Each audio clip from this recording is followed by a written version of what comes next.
رات کے اندھیرے میں اس کی بیٹی چھوٹی بیٹی رو رہی ہے, وہ میجر کی بیوی وہاں بیٹھی. یہ کون سے ملک میں ایسے ہوتا ہے؟ اور میں سوال یہ پوچھتا ہوں کیا چیز ہو رہی ہے جس کے لیے یہ حد کرنے استعمال کیے جا رہے ہیں؟ یعنی ہماری کوئی تاریخ ہو, بتائیں ہم نے کوئی, میری 26 سال کی پولیٹکس ہے, مجھے کوئی بتائے کہ 26 سال کی پولیٹکس میں نے کوئی قانون توڑا ہو, ہم نے کوئی انتشار کیا ہو, کوئی مجھے بتائے.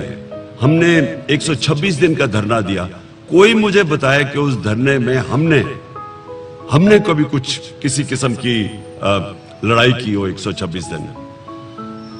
تو مجھے یہ جو رات سے میں چیزیں دیکھ رہا ہوں, مجھے جو اپنے لوگوں سے میسیجز آ رہی ہیں,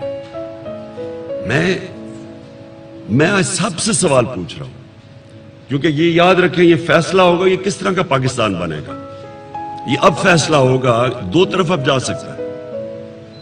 کیا ہم اس کو وہ پاکستان بنانا چاہتے ہیں جو ایک عظیم leader, Quaid Azam, کانسٹیٹیوشنلسٹ, role of law کے ماننے والے, مخالفین بھی ان کو کہتے تھے کہ وہ قانون کے دائرے میں رہتے ہیں.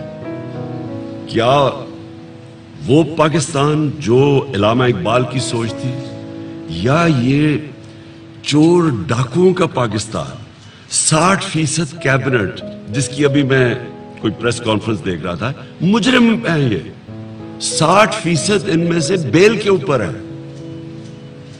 یہ پرائم منسٹر جو ہے اس کو سزا ہونی تھی, اس کو اور اس کے بیٹے کو جو چیف منسٹر بنا ہوا پنجاب کا, 24 ارب روپے کے کیسز کی سزا ہونی تھی ان کو. یہ آج ملک کے فیصلے کر رہے ہیں. اور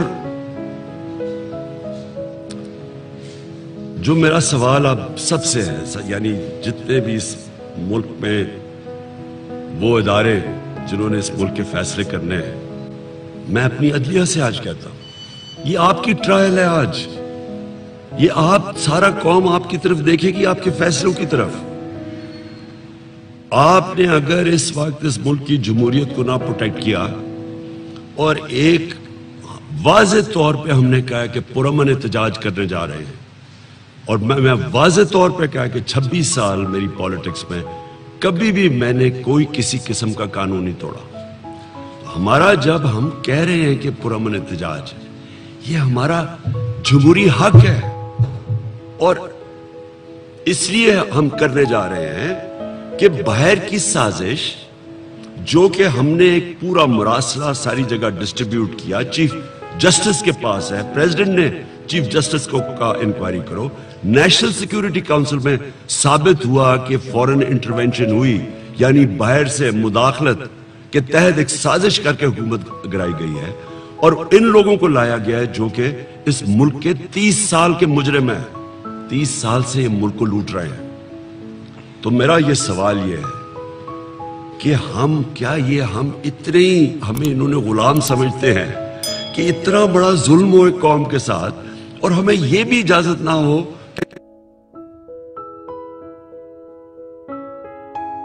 کہ یہ عوام کو کوئی روک سکتا ہے.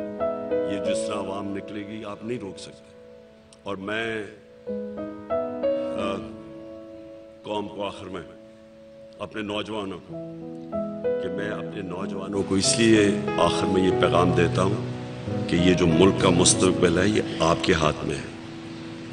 یہ آپ اپنی جنگ لڑ رہے ہیں, میری جنگ نہیں, یہ ہم سب کی جنگ ہے. یہ اوپر رہ گئے, قوم کا کوئی مستقبل نہیں ہے. جو میں نبی صلی اللہ علیہ وسلم نے جب کہا کہ جو قوم طاقتور مجرموں کو نہیں پکڑ سکتی اور صرف چھوٹے مجرموں کو پکڑتی ہے وہ تباہ ہو جاتی ہے. تو دو راستے ہیں, ایک ہماری تباہی کا راستہ ہے اور ایک حقیقی آزادی کا راستہ ہے. حقیقی آزادی کے لیے ہر قربانی دینے کے لیے سب شہریوں کو تیار ہونا چاہیے. میں انشاءاللہ کل نکلوں گا پختونخوا سے, اور یہ پاکستان کا تاریخ کا سب سے بڑا قافلہ لے کے نکلوں گا, اور کوئی بھی روکنا چاہے ہمیں تو وہ روک کے دکھا دے, کیونکہ کوئی نہیں اس کو روک سکتا. عوام کے سمندر کو کوئی نہیں روک سکتا, نہ اتنی پولیس ہے یہاں, نہ یہاں کوئی رینجرز ہیں روکنے کے لیے, اور نیوٹرلز کو پھر بھی کہ نیوٹرلز آپ کے اوپر بھی ساری قوم دیکھ رہی ہے اور آپ کے اوپر بھی ججمنٹ پاس ہوگی.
دیکھیں میں پھر سے پہلے جو کہہ بیٹھا ہوں کہ جب آپ نے پاکستان کی جمہوریت کو جو ہمارا حق ہے، ہم کوئی ایسی غیر قانونی چیز ہم نے نہیں کی. یا تو میں کہوں نا کہ میں جا کے اسلام آباد میں توڑ پھوڑ کروں گا، انتشار کروں گا. ہمارا تو شروع سے ہے کہ پرامن احتجاج ہمارا رائٹ ہے، اور وہ بھی رائٹ ان چوروں کے خلاف. تو یہ جو کر رہے ہیں، میں پوچھتا ہوں ان سے کہ ہمارے دور میں جب انہوں نے کہا جی بڑی میڈیا کے اوپر کچھ پابندیاں لگائی ہیں، سوائے فیک نیوز کے اوپر اور جو پروپیگنڈا تھا جو ہمیں ہمارے خلاف غلط چیزیں کرتے تھے، اس کے علاوہ ہم نے تو کبھی میڈیا کو کچھ کہا ہی نہیں. یہ جو میڈیا کو کر رہے ہیں، ان کا جو رائٹ ہے کور کرنے کا، اور خاص طور پہ ARY کے اوپر جو کریک ڈاؤن کر رہے ہیں، یہ صرف میڈیا کی آواز بند کرنے کے لیے کر رہے ہیں، اور جو باقی میڈیا جو ان کے ساتھ چل رہا ہے اس کو صرف اجازت دے رہے ہیں. اور یہ بالکل قانون کے خلاف ہے. میں نے جس طرح آپ کو کہا کہ پاکستان کی جو عدلیہ ہے اس کا بھی آج امتحان ہے. کیا وہ پاکستان کی جمہوریت کو ڈیفینڈ کرے گی یا نہیں کرے گی؟ کیا وہ اس کی حفاظت کرے گی یا نہیں کرے گی؟ اور جو یہ آپ نے بات بالکل ٹھیک کی، بدقسمتی سے جو یہ غلط کام کر رہے ہیں اور یہ جو فیشسٹ اور یہ جو ان ڈیموکریٹک کام کر رہے ہیں، بدقسمتی سے اس کا عوام، اس کو ہماری جو ادارہ ہے، ہماری جو فوج کا ادارہ ہے، اس کے اوپر بھی وہ عوام اس کا نظرہ گر رہا ہے. عوام کا غصہ اس طرف بھی جا رہا ہے، یہ اس کو بھی متنازع کر رہے ہیں.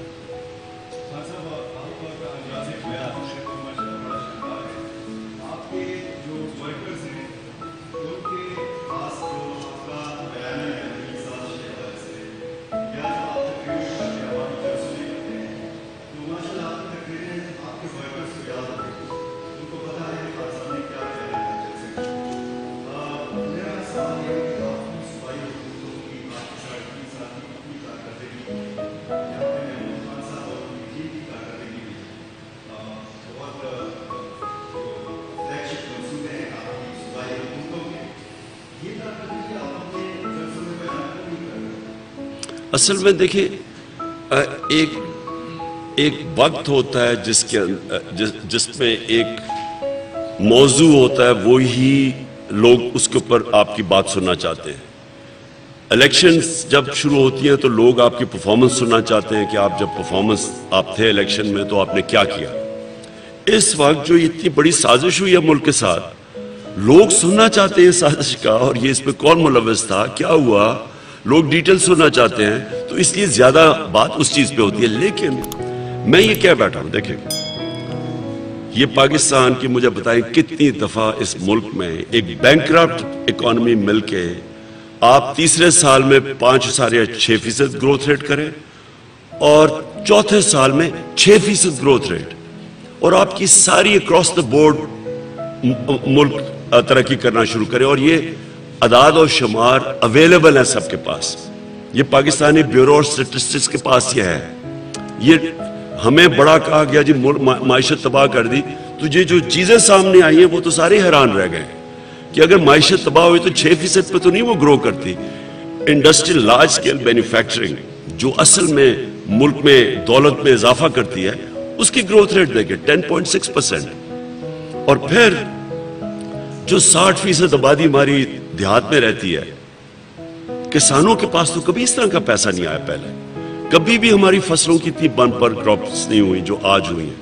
کے پی کے اندر پورا ایک انقلاب آ گیا زیتون کا, یہ ہمارے دور میں آیا ہے, اس سے جو پاکستان کو فائدہ ہوگا. تو یہ ساری چیزیں ہم زیادہ اس لیے بات نہیں کرتے کیونکہ اس وقت لوگ سننا کچھ اور, کیونکہ اس وقت لوگ پکڑ دکڑ ہو رہی ہے اور روکنے کی کوشش کر رہے ہیں, اس لیے زیادہ بات ہے.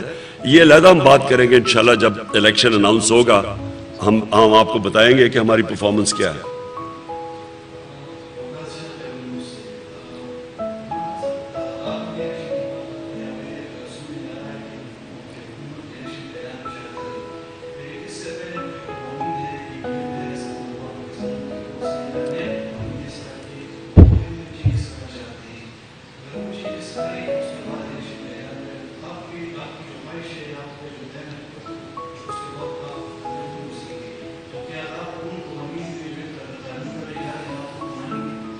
دیکھیں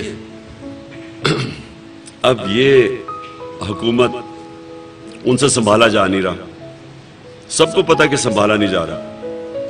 بھاگے پھر رہے ہیں آئی ایم ایف کے پاس, میسج پہنچا رہے ہیں امریکنوں کو کہ خدا کے واسطے میں پیسہ دے دو نہیں تو عمران خان واپس آ جائے گا.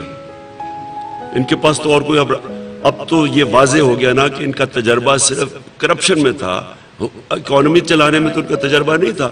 کیونکہ 6% گروتھ ریٹ سے آپ کے سامنے اگلے یہ 2 مہینے کے اندر کدھر پہنچ گیا پاکستان. تو ان کا آنے کا مقصد ہی ایک تھا, شہباز شریف کو اور اس کے بیٹے کو سزا ہونے والی تھی ایف آئی اے میں. پہلے یہ کھینچتے گئے اور یہ بھی سازش کے تحت ان کے کیس سنے نہیں گئے, نہیں تو سال پہلے اس کو سزا ہو جانی چاہیے تھی. 24 ارب روپے جس میں 16 ارب روپے ان کے نوکروں کے نام پہ آئے جیسے مقصود چپڑاسی, اس پہ کیا چیز ہے؟ یہ تو سیدھی سیدھی سزا تھی. ان کے کیس ہی نہیں لگتے تھے, بینچ ٹوٹ جاتا تھا, یہ ایک مہینے کی ڈیٹس مل جاتی تھی. اس کو بچایا گیا ہے. اور یہ آیا آتے ساتھ اس نے کیا کیا, ایف آئی اے کے اندر سارے چینجز کر دیے. اور ایف آئی اے میں چینجز کر کے اس کے سب سے مقصد یہ ہے کہ اپنے کیسز ختم کرے. بالکل زرداری نے یہ کیا تھا. جب اس کا $60 ملین سوئٹزرلینڈ میں پکڑا گیا, مشرف نے این آر او دے دیا, اس نے وہاں بھیجا ایمبیسڈر شمس الحسن کو, اس نے سوئٹزرلینڈ میں جا کے وہ سارے ڈبے پورے کیسز کے اٹھا کے اور وہ ختم کر دیے. جس طرح ان کے ایل ڈی اے میں چوری پکڑی جاتی تھی تو سارے آگ لگ جاتی تھی وہاں. اب ان کی پہلی کوشش یہ ہے کہ ان کے کیسز ختم ہو. ایف آئی اے تو ملک کا تو ان کو نہ سنبھالا, پہلے انہوں نے سنبھالا تھا نہ اب سنبھالا جائے گا, کیونکہ 99 میں بھی بینکرپٹ ملک چھوڑ کے گئے تھے, 2018 میں بھی چھوڑ کے گئے. ان کی کوشش ہے نمبر 1 نیب ختم کریں, ایف آئی اے میں اپنے کیسز ختم کریں اپنے لوگ پلان کر کے. اس کے بعد اوورسیز پاکستانی کی ووٹنگ روکیں. وہ لوگ جو کہ $31 ارب پاکستان بھیجتے ہیں, یہ چاہتے نہیں ہیں کہ ان کی ووٹ ہو, ان کی ختم کریں. ای وی ایم مشین سے انہوں نے جتنی جعلی ووٹس بنائی ہیں وہ ختم ہو جاتی ہیں, وہ یہ ای وی ایم مشین پہ نہیں الیکشن ہونے دیں گے. اور اس کے بعد یہ جو اپنے لوگ پلیس کریں گے ہر جگہ کے اوپر, اپنے وہ لوگ جس طرح یہ اسلام آباد کا آئی جی لے آئے ہیں جو کہ جس کو سزا ہونے والی تھی, اس طرح کے لوگوں کو لائیں گے تاکہ ان کے غلط کام کریں اور اپوزیشن کو وکٹمائز کریں.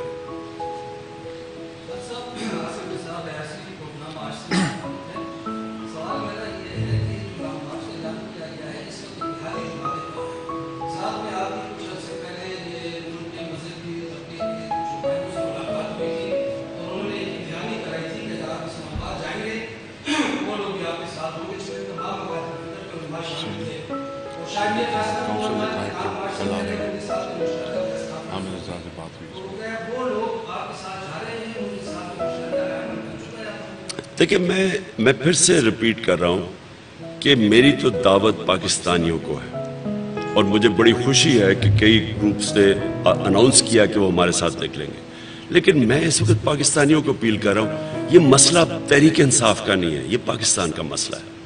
یہ چور رہ جاتے ہیں, یہ امریکہ کے غلام رہ جاتے ہیں, ان کا کوئی مستقبل نہیں ہے. اس لیے ہر پاکستانی کو میں دعوت دے رہا ہوں. مجھے افسوس یہ جنہوں نے جو گھروں میں جا کے خواتین کو تھوڑا ہراساں کیا ہے, کیونکہ ان کو یہ خوف تھا کہ کل بہت زیادہ تعداد میں خواتین بھی نکل رہی ہیں, وہ بھی جس طرح تحریک پاکستان میں انہوں نے شرکت کی تھی وہ اس میں بھی پورا شرکت کر رہے ہیں. اس لیے ان کو ڈرانے کے لیے انہوں نے یہ سارا کچھ کیا. ہاں, ہمارے 75% سال کی جو ہماری ایم پی اے تھی ان کو انہوں نے اریسٹ کر لیا ڈرانے کے لیے لوگوں کو. 17 مئی کو اسے ایگزانوریٹ کیا ہے شہباز شریف خود اپنا استحقاق استعمال کرتے ہوئے. یہ آئی جی کو آئی جی جو لگایا اسلام آباد کو 17 مئی کو اس نے اس کو شہباز شریف نے اپنا وہ ایگزانوریٹ کیا اس آدمی کو جس کو سزا ہونے والی تھی, اس کو آئی جی لگایا انہوں نے. انکوائریز میں یہ آلریڈی ثابت ہو چکا ہے.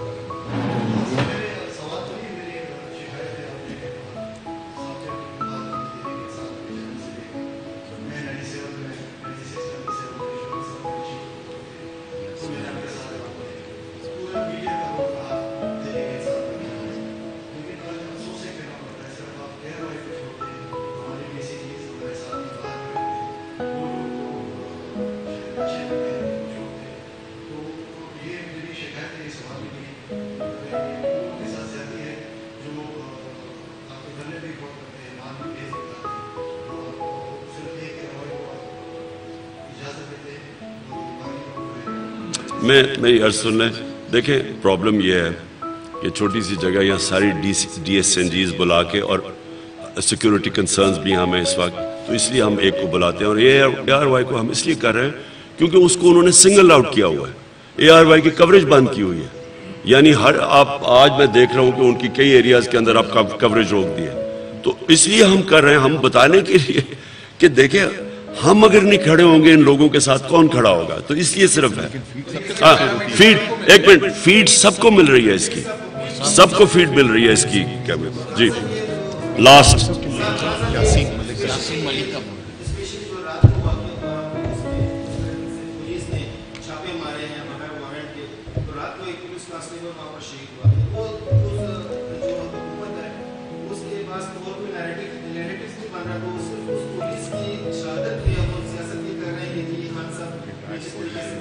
میں عرض کروں, ایک ریٹائرڈ آرمی آفیسر تھے, ریٹائرڈ آرمی آفیسر, ان کے گھر میں جب دیوار چھلانگ مار کے کوئی رات کو آتا ہے تو ان کی پہلی تو کوشش ہوئی ہوگی نا کہ یہ کوئی ڈاکو یا کچھ آئے ہیں, اور وہ کیونکہ ریٹائرڈ آرمی آفیسر ہے انہوں نے یعنی جو ویپن استعمال کرنا چاہتے ہیں انہوں نے استعمال کر لی. میرا پوائنٹ اس سے زیادہ ہے کہ ہمیں بڑا افسوس ہے کیونکہ پولیس بھی ہماری ہے, لیکن مجھے افسوس یہ ہے کہ کون سا ایسا کرائسس ہے کہ دیواریں پھلانگ کے رات کو 3 بجے اٹیک کیا جائے گھروں کے اندر. میرے گھر کو میں سوچے میرے بیوی بچے ہوں, میرے گھر میں کوئی مجھے نظر آئے کہ دیوار آ کے کوئی لوگ آ رہے ہیں, میری پہلی کیا خوف ہوگا کہ میں اپنے بیوی بچوں کو بتانے کے لیے کوئی ڈیفینڈ کروں گا. سوال یہ پوچھنا چاہیے کہ کون سا اتنی بڑی ایمرجنسی اور کرائسس آ گیا تھا کہ آپ نے راتوں کے اندھیروں کے اندر لوگوں کے گھروں کے اوپر اٹیک کیا. یہ تو شکر کریں کہ اور جگہ یہ نہیں ہوا, اور اگر کوئی آرمی آفیسر جس طرح کی جن کی ٹریننگ ہے ہو سکتا ہے وہاں وہ بھی گولی چلا دیتے. اوکے جی تھینک یو. او سوری میں ایک آخری ایک منٹ میں اس وقت سب سے پہلے یاسین ملک کا اوپر بات کرنا چاہتا ہوں. ان کا کل ہندوستان کے اندر ان کی عدالت میں ان کو سزا سنائی جائے گی, اور میں اس لیے آج ان کے اوپر یہ بات کرنا چاہتا ہوں کہ یاسین ملک کسی صورت ان کو دہشت گرد نہیں کہا جا سکتا, کیونکہ وہ ان کی بڑی لمبی سٹرگل ہے کشمیر اپنی آزادی کی, کشمیر کی آزادی کی سٹرگل. میں بڑی سخت مذمت کرتا ہوں ہندوستان حکومت کی. ان کے اندر کوئی اخلاقی جواز نہیں ہے کہ ایک آدمی جو اتنی دیر سے سٹرگل کر رہے ہیں اور ان کو اتنی دیر جیل میں رکھا ہے, اس کو اتنی دیر ٹارچر کیا ہے, اس کو اب دہشت گردی میں سزا سنائی جائے. میں سارے پاکستان کی طرف سے اس کی سخت مذمت کرتا ہوں. میں انٹرنیشنل کمیونٹی کو آج اپیل کرتا ہوں کہ ایک طرف تو ہم سب کو آپ کہتے ہیں کہ یوکرین کے اوپر ہم روس کے خلاف اپنی آواز بلند کریں, لیکن دوسری طرف جو کشمیر میں ہو رہا ہے اور یہ اس طرح کے یاسین ملک سے جو اب سب کو نظر آ رہا ہے کہ کل اس کو یہ سزائے موت سنائی جائے گی, اس کے اوپر میں انٹرنیشنل کمیونٹی کو آج کہتا ہوں کہ یہ ڈبل سٹینڈرڈز ختم کریں. ایک طرف آپ کہتے ہیں کہ ہم مذمت کریں جبکہ انٹرنیشنل قانون توڑا جا رہا ہے یوکرین میں, دوسری طرف